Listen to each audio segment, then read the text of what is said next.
Hello, this is the RPG Crawler, and welcome to another Indie Game Friday. This week we're going to close out Dungeon Month with, well, it's technically a dungeon crawler.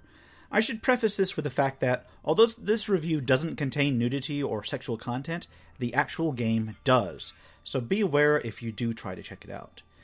Anyway, let's take a brief look at Sakura Dungeon. Developed and published by Winged Cloud, it was released on Steam on June 3rd, 2016, and is currently available for $19.99 US. So let me be upfront. This was not my first choice to review this week, but after having 3 pretty spectacular failures and selecting games that ended up not meeting my needs to be a net positive standards, I tried this one out on a lark, and actually ended up pretty surprised at how decent it was. For those who are unaware, Winged Cloud produces a number of anime-inspired games from various genres that basically involve scantily clad monster girls in various situations. Most are simple and casual, a number of them are pretty terrible, but this one involves old-school dungeon crawling, so I thought I'd at least take a look. The premise of this game is that you are a Yomi, an ancient fox spirit who once ruled the local dungeon. Locked away for centuries, another being has taken over said dungeon in your absence. A warrior woman accidentally frees you, but you capture her and start the process of reclaiming your dungeon. Along the way, you defeat various monster girls, which you can capture and turn into party members.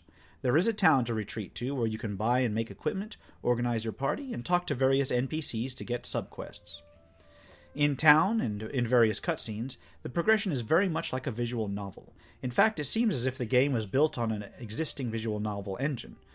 If it was, and I believe it was, then they did a pretty solid job, including all of the additional gameplay.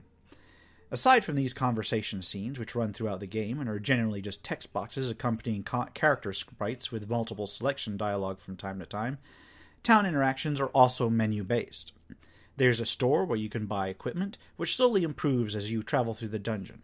An innkeep who can repair the clothes of your party's monsters when they get damaged, an option to make different outfits, ways to check on your party members and reorganize your party, and areas to walk around town and meet with captive monsters.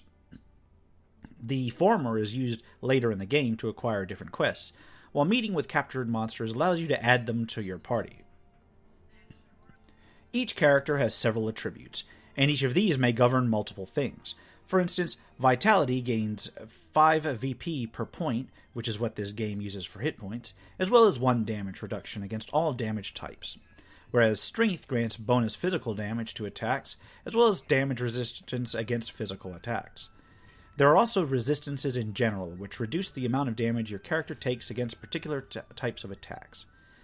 Each character may have additional traits that give unique bonuses or abilities, then may have up to 6 skill slots to place skills in. Skills usually cost some number of AP in order to accomplish an attack or other effect. Characters can learn additional skills via scrolls during the game, which can teach techniques and magic to a character regardless of their attributes. It is clear, however, that some skills work better with certain attributes than others. Your party can have up to 6 members, 3 of which are in the front line and usable at any particular time. You can alter who is in the front line during a battle by accessing the tactics menu, which also enables you to change how the characters are approaching combat, as well as whether to flee. You may enter combat through events, through static battle markers on the map, or through random encounters that pop up while moving around the dungeon. Random encounters tend to be of weaker sorts of monsters, while static battle markers may indicate bosses or groups of tougher monsters. During combat, each character and enemy takes a turn in order of initiative, which are marked via a series of portraits in the upper portion of the screen. During each turn, a character can select something from the tactics menu, or select one of the skills to perform. Each skill takes a varying amount of AP, although some skills, like Guard, allow you to regain AP instead. AP governs how many times you can use a particular character's skills, but also plays a passive role in combat. Enemies tend to target characters with lower AP, and having AP and VP below a certain threshold can reduce your character's damage. One skill that characters can select is called Capture, and finishing off a monster with the Capture skill sends it back to town, where you can then recruit it into your ranks. Monsters in your party that have suffered a critical strike can have their outfits torn, which results in a reduction of their capabilities until they are repaired. Each monster has different starting skills, attributes, and resistances, which makes for a certain degree of strategy when selecting what monsters to accept into your party for a particular level, as well as the duration of a particular expedition. Fortunately, When you win a combat, all creatures you currently have on your roster get experience, not just those in your current party. Outside of combat, exploration is pretty straightforward. There's a standard block-based movement, and certain aspects of the environment can be interacted with by clicking on them, although this is much simpler than in other dungeon crawlers, generally consisting only of what is immediately in front of you, be it a barrel to smash, a chest to open, or a door to pass. There's a mini-map in the lower corner, which is rendered with tiles on the fly, but is actually pretty responsive, as well as rendering the tiles in front of you so that you don't have to enter every single tile to reveal the map.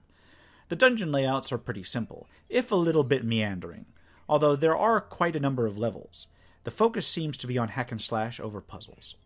Now, finishing certain tasks in the game does reveal certain artwork, ranging from revealing to explicit, and there is, I understand, a patch that takes this even further, so be advised if this is not something you're particularly looking for. In terms of the art, it's very anime-inspired, and of decent quality, although the sprites are mostly the same that you'd see in other games by this same company. The backgrounds are well detailed, and the dungeon walls are flat 2D tiles rendered in an overall static matter, adjusting instantly with no transitions. The music is actually pretty decent all in all, and I really didn't mind it going on in the background during play. So yeah, honestly, for a game that is fundamentally about seeing unclothed anime monster girls, the combat system has a surprising amount of depth, and the exploration is pretty satisfying. The overall story, while as silly as you'd expect, is pretty cute all in all. There's much better dungeon crawlers out there, of course, and there's more straightforward ways to just oogle anime girls. But it's a pretty good little combination of the two. Is it worth the price tag? Honestly, I don't think it's quite worth it. But almost, so it might be worth taking a look at in the event of a Steam sale, if you are of the age where this could be applicable to you. And I think I'm going to leave it at that. Next week, we're going to return to general indie RPGs. For now, this has been the RPG Crawler with Indie Game Friday. If you like what you've seen, remember to leave a like, comment if you've got feedback, and subscribe for more RPG content.